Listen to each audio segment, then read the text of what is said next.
लगता यह है कि साथ अपने इन विभागों को भी बुलाते हैं, साथ ला करके या निर्देश दे करके उनको यहां लाया जाता है और लगातार छापे पड़ रहे हैं।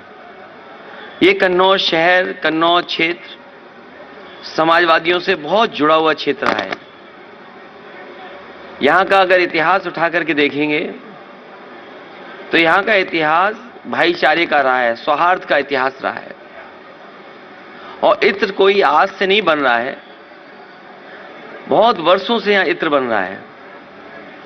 इत्र के कारोबार से न केवल व्यापारी जुड़े हैं जो व्यापार करते हैं, यहां के बड़े पैमाने पर किसान भी जुड़े हैं। किसान के जुड़े होने से और कारोबार से व्यापारियों का और व्यापार से न केवल कन्नौज उत्तर प्रदेश बल्कि देश के अन्य कारोबार भी इस कारोबार से जुड़े हुए हैं। कन्नौज की एक अपनी पहचान इत्र की रही है। कन्नौज इत्र के लिए ये राजधानी है, सुगंध की राजधानी है। जिस तरीके से फ्रांस में ग्रास या ग्रासे कहे, वो वहां की फ्रेंच कैपिटल, परफ्यूम कैपिटल मानी जाती है। फ्रांस में परफ्यूम कैपिटल अगर है कोई तो कोई ग्रासे कहता है, कोई ग्रास कहता है, वो एक प्रोनाउंसिएशन है कि इंग्लिश या फ्रेंच जो भी कुछ है। लेकिन फ्रांस में भी एक शहर है ग्रासे, वहां पर भी मुझे जाने का मौका मिला था जब समाजवादी सरकार थी। ये कारोबार बहुत बड़ा कारोबार है, बड़े लोगों को नौकरी, बड़े लोगों को रोजगार देता है। उसके बाद यहां पर एक परफ्यूमरी पार्क लाया गया था। समाजवादी सरकार में उसके लिए बजट दिया गया था, जमीन दे दी गई थी और कोशिश थी कि वो परफ्यूमरी पार्क यहां बन जाए। और परफ्यूमरी पार्क से ये फायदा होगा कि जो यहां का किसान है, फूल पैदा करता है, फूलों की खेती करता है, अगर वो सीधा जाकर के एसेंस निकालने का काम करेगा तो एसेंस निकाल सकेगा और एसेंस निकाल करके उसका भी वो कारोबार वैल्यू एडिशन हो जाएगा उसके काम को लेकर के। पूरा का पूरा आर्किटेक्ट, जमीन, बजट सब कुछ चिन्हित हो गया था।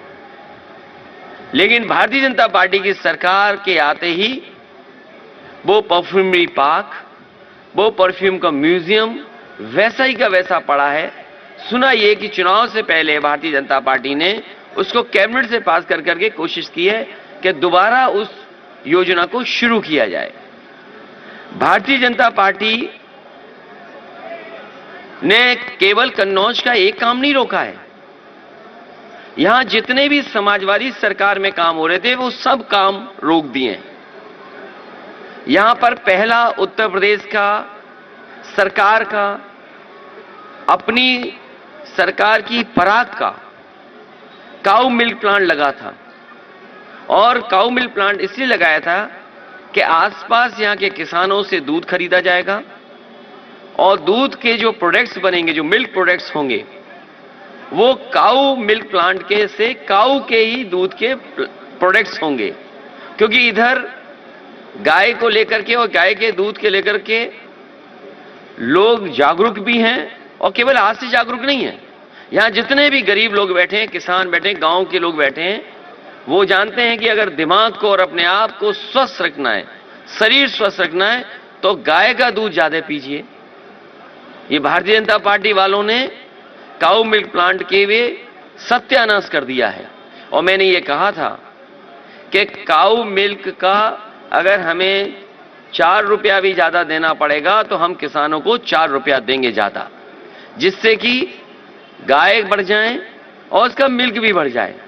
यहां पर परफ्यूम का कोर्स शुरू करने के लिए, क्योंकि परफ्यूमरी एक बड़ी इंडस्ट्री है, इंजीनियरिंग कॉलेज बन रहा था जिसमें कि परफ्यूमरी पर एक कोर्स होता।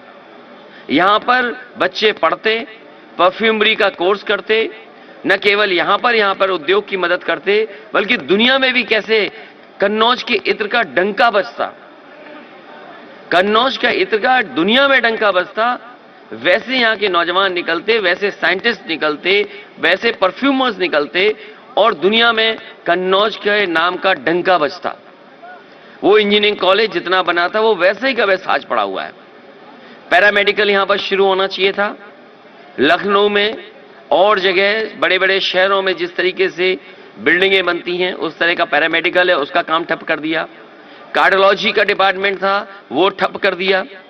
कैंसर का प्राइमरी हो जाए इलाज, वो कैंसर का बंद कर दिया। मेडिकल कॉलेज ने जो ऑक्सीजन प्लांट बनना था लगना था वो नहीं लगाया, फिर अलग से एक और कोशिश की गई लगाने की। मेडिकल कॉलेज का सत्यानाश कर दिया इन्होंने। कोई भी विकास कन्नौज में बड़ा नहीं किया है। अगर कोई बड़ा विकास कन्नौज में किया हो तो कोई बताए हमें। जो सड़कें समाजवादी सरकार में बन रही थी वो भी अभी पूरी नहीं कर पाए हैं। न काली नदी पर पुल कोई नया बनाया है, न गंगा पे कोई पुल बनाया है, न स्टेडियम जो समाजवादियों ने दिया था न स्टेडियम चालू कर पाए। और जो लोग आगरा की तरफ जाते होंगे तालग्राम के पास, वो देखते होंगे फॉरेंसिक लैब बन रही थी। वो जो ऊंची सी बिल्डिंग दिखती है वो फॉरेंसिक लैब की थी, जिससे कि लॉ एंड ऑर्डर में कानून व्यवस्था को लेकर के या कोई क्राइम हो जाए उसकी मदद के लिए उसमें रिसर्च हो सके और सही जगह पर और सही लोगों को सजा मिल सके। फॉरेंसिक लैब में पुलिस को मदद मिलती। वो फॉरेंसिक लैब भी वैसी पड़ी हुई है। इसके किनारे मंडियां बननी थी, वो मंडियां भी ऐसी पड़ी हुई हैं। अब थोड़ी बहुत सफेद पुताई कर दी है, चुनाव आ गया इसलिए। यहां पर हमारे सपेरों के लिए एक स्नेक चामस विलेज बनना था। जितना समाजवादियों ने काम किया, जैसी सरकार गई काम रुक गया। मैं इन बातों को इसलिए बता रहा हूं, पहले दिन से यहां के लोगों ने देखा है कन्नौज के साथ किस तरीके से व्यवहार हुआ है। कन्नौज के साथ पॉलिटिकली जो व्यवहार हुआ वो मैंने आपके सामने रखा, और साथ ही साथ ये भारतीय जनता पार्टी के लोग नफरत की दुर्गंध फैलाने वाले ये सौहार्द की सुगंध को कैसे पसंद करेंगे। कभी सोचिए आप, जो नफरत की दुर्गंध फैलाने वाले भारतीय जनता पार्टी के लोग हैं, जो नफरत की दुर्गंध फैलाते हों, वो सौहार्द की सुगंध कैसे पसंद कर सकते हैं।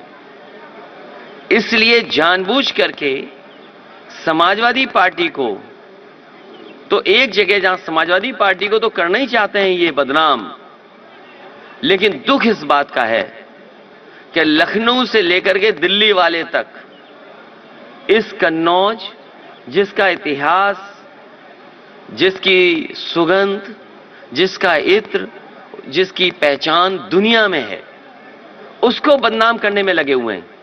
मुझे वो दिन याद है जिस समय समाजवादी विजय रथ गाजीपुर से चला था। गाजीपुर हम लोग पहुंचे थे सुबह से लेकर के शाम, और शाम से लेकर के रात, और सुबह जब लखनऊ पहुंचे थे और जब रथ यात्रा समाप्त हुई तो उसके बाद सुनने में आया कि दिल्ली से 3 काले कानून वापस हो गए। कोई कुछ भी कहे, हम बधाई देते हैं देश के किसानों को जिन्होंने उस आंदोलन को चलाया, लेकिन मैं बधाई देना चाहता हूं जनता का, जो गाजीपुर से लेकर के लखनऊ तक और पूरे उत्तर प्रदेश की जनता ने समर्थन दिया, और इसका परिणाम यह हुआ कि 3 काले कानून इनको वापस लेने पड़े।